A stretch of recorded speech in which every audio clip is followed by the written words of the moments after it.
crois que les études menées par Marques montrent bien qu'aujourd'hui, notamment pour répondre aux nouvelles exigences des collaborateurs, mais aussi par la simplification de leur quotidien, dans l'optique d'adopter une démarche de RSE ou de bien-être au travail, qui est une thématique récurrente. On parle beaucoup de QVT dans le monde et sur les réseaux sociaux. Les processus administratifs RH doivent posséder de nouvelles dimensions que seul l'usage du numérique apporte de manière pérenne et efficace.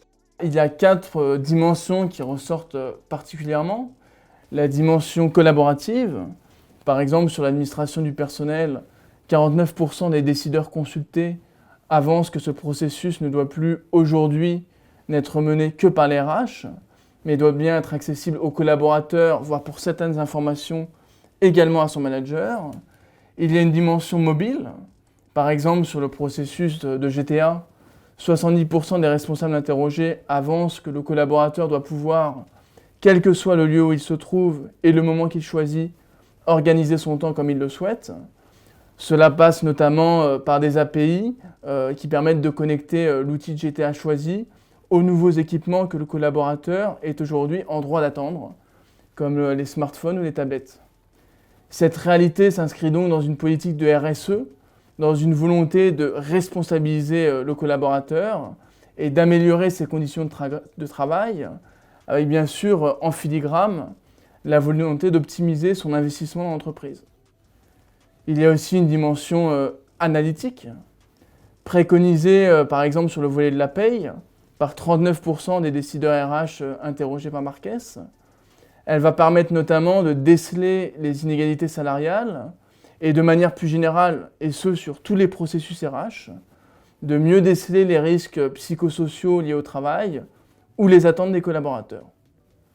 De fait, cela permet de dégager, dans le cadre de la RSE et de l'intention que porte l'entreprise à ses équipes, des axes de progression pertinents, quel que soit le sexe ou la situation géographique du collaborateur.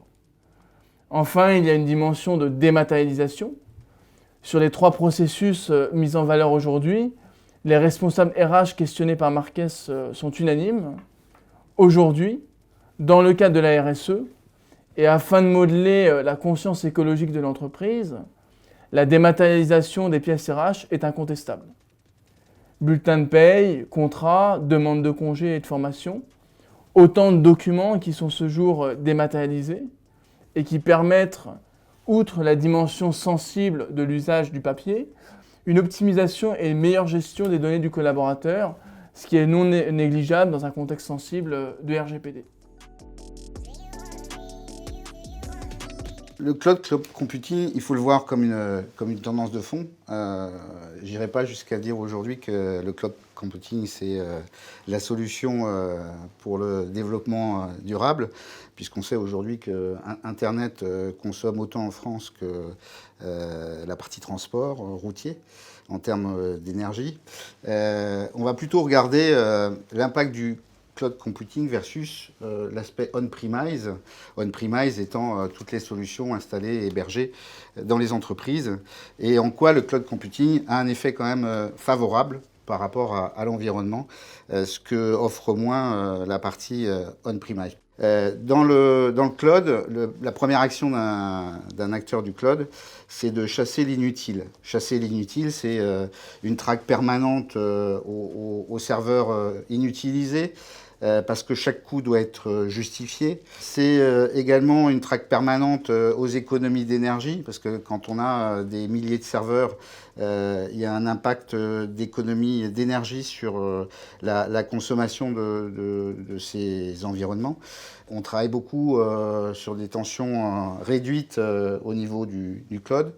On a aussi, à travers nos investissements, la volonté d'offrir toujours le meilleur usage. Et le meilleur usage, parce que c'est aussi le choix des constructeurs, c'est toujours être doté de matériel qui consomme de moins en moins et qui sont de plus en plus mutualisés.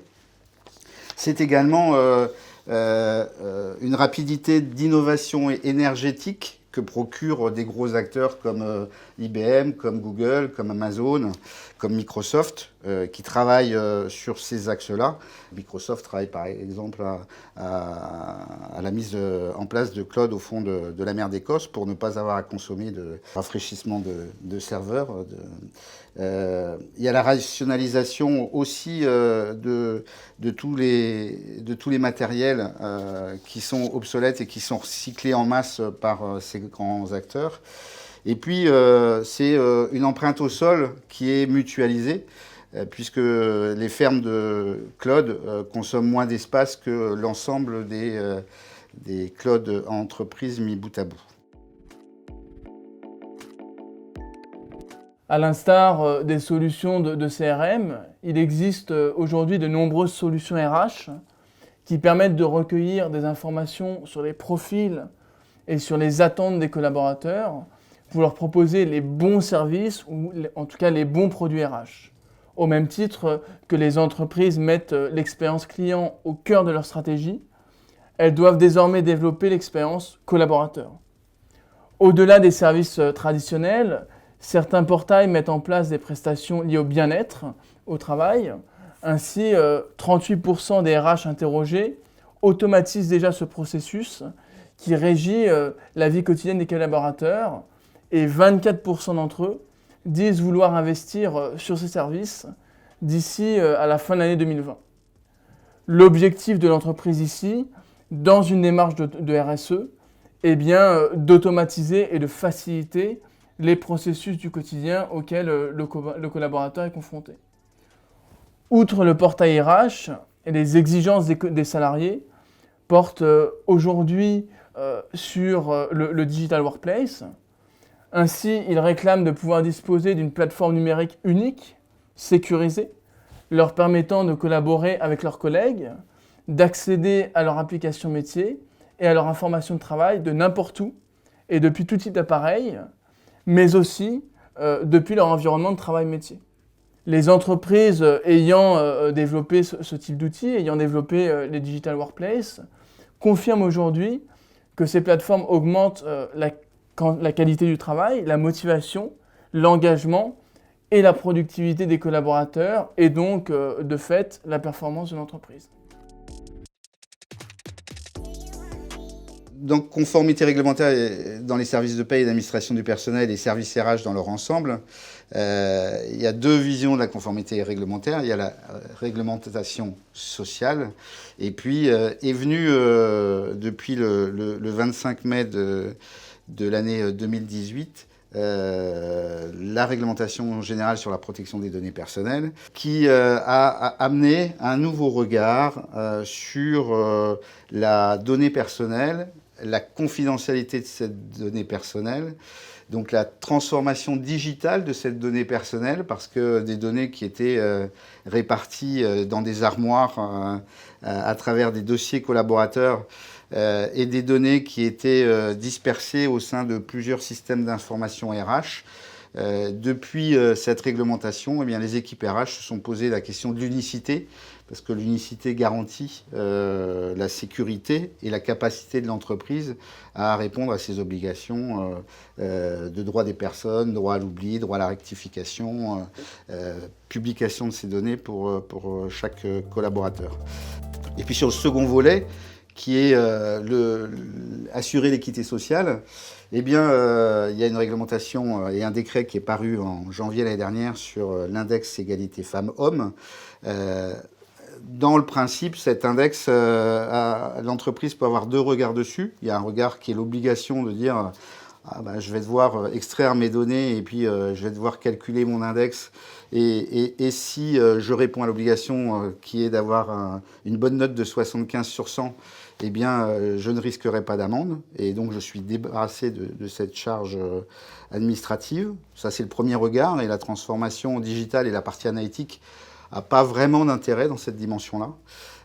Mais l'égalité sociale, c'est une vraie volonté de la part du gouvernement que toutes les entreprises soient exemplaires et de faire en sorte que pour la première fois, sous un gouvernement, alors que les différentes lois et textes sur la parité hommes-femmes, depuis la Ve République, il y en a plus d'une trentaine, la majorité ne sont pas mis en pratique, et bien, faire en sorte que cette transparence de l'index serve aussi à attirer les talents féminins dans l'entreprise.